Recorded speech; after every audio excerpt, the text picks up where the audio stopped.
Halo teman-teman, selamat pagi, siang, sore, atau malam. Jumpa lagi bersama saya Om Adi Burung. Nah, kesempatan kali ini saya mau sharing ya, atau berbagi pengalaman tentang bagaimana sih menggacorkan burung cikun dan rahasianya itu sebenarnya apa.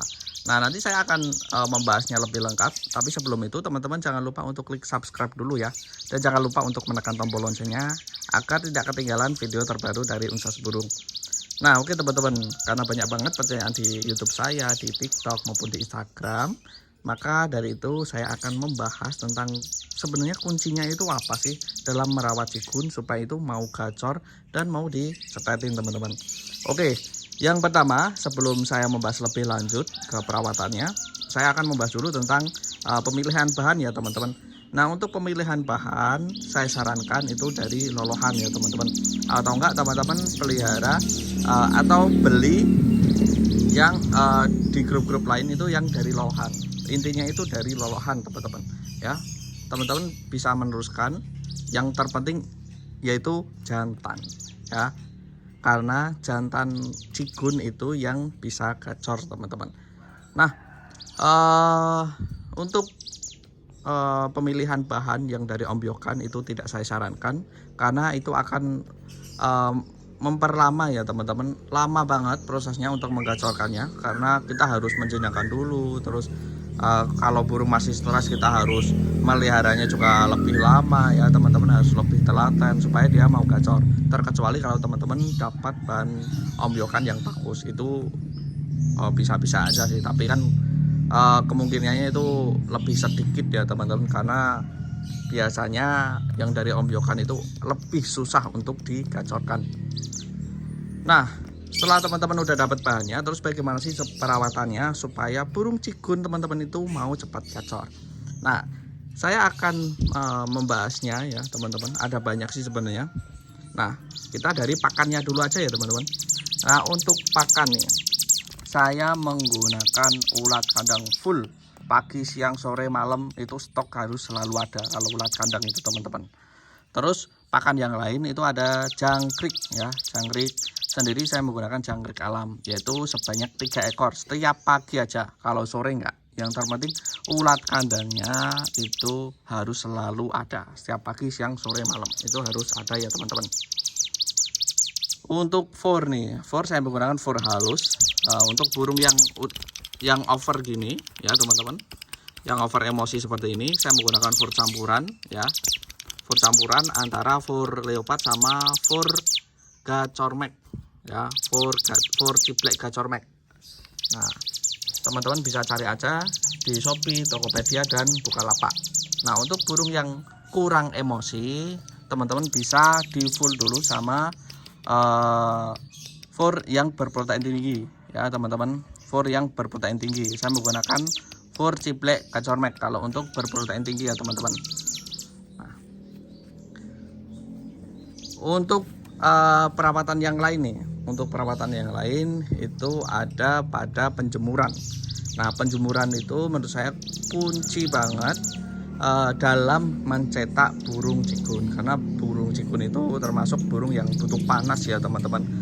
Setiap harinya dia harus kena panas, karena saya sudah membuktikan sendiri burung yang jarang saya jemur dan burung yang sering saya jemur itu hasilnya lebih bagus. Seperti burung saya ini udah tahunan ya teman-teman, udah saya pelihara dan tidak ketinggalan dalam waktu penjemuran.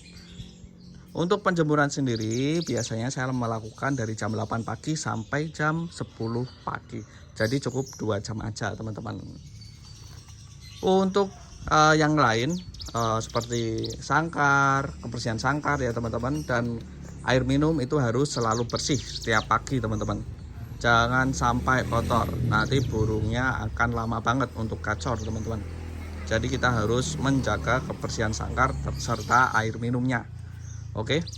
Terus perawatan yang selanjutnya yaitu pada waktu penjemuran, usahakan teman-teman itu memaster burungnya. Nah, untuk pemasteran teman-teman bisa master dengan suara kenari asli ya, bisa dijajarkan pada waktu penjemurannya dengan burung kenari ya. Nah, ini kan saya punya cikun banyak nih, dan burungnya Sebenarnya kalau dijemur itu lebih bagus disekat ya teman-teman. Jangan diperlihatkan. Kalau ini kan buat contoh aja supaya teman-teman itu tahu. Nah, usahakan disekat, jangan saling lihat, terus dimasterin. Ya, usahakan pakai burung asli. Ya teman-teman, bisa suara kenari itu juga lebih bagus. Karena kenari itu kan udah terbukti ya, banyak banget Cigun Mania itu yang mencetak Cigun itu isian kenari, dan ngebrandnya juga bagus, variasinya juga bagus. Nah, untuk audio gimana Om? Bagus nggak? Bagus-bagus juga teman-teman. Dan untuk pemasaran audio itu lebih bagus kalau teman-teman itu pada waktu meloloh ya, dari lolohan sampai nanti dewasa ya. Dan untuk pemasaran sendiri usahakan itu harus setiap hari, karena kalau nggak setiap hari, kalau belum munci ya teman-teman, isiannya itu akan hilang ya.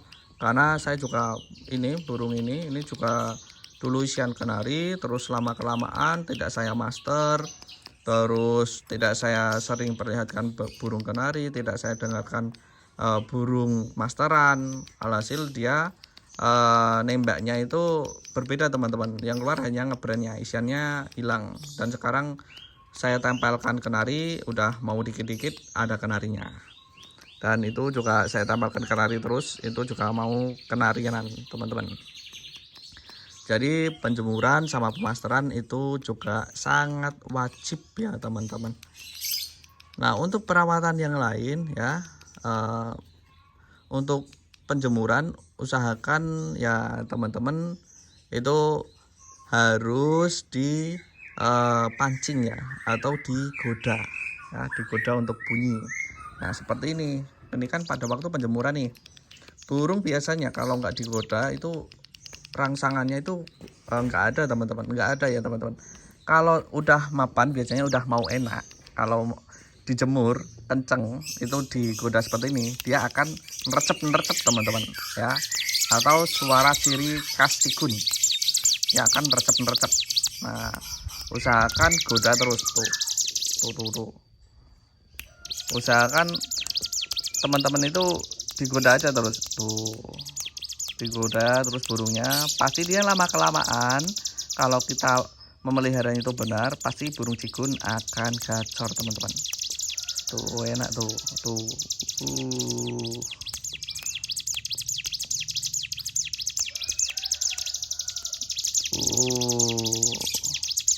Makanya itu penjemuran harus diiringi dengan godaan. Nah, digoda seperti ini supaya burung Cigunnya nyaut.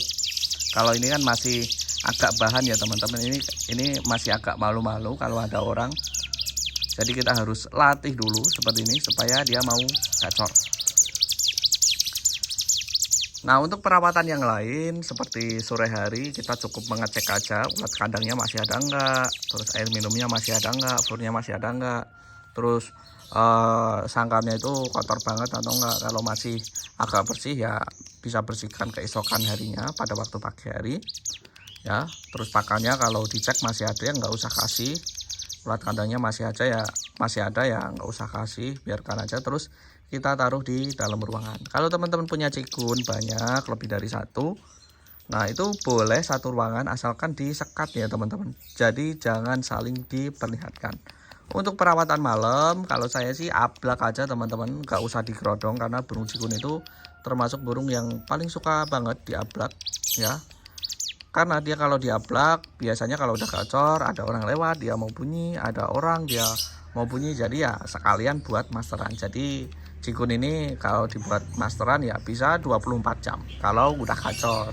Jadi burung Cigun sangat bagus banget, sangat rekomendasi banget untuk dijadikan masteran ya teman-teman.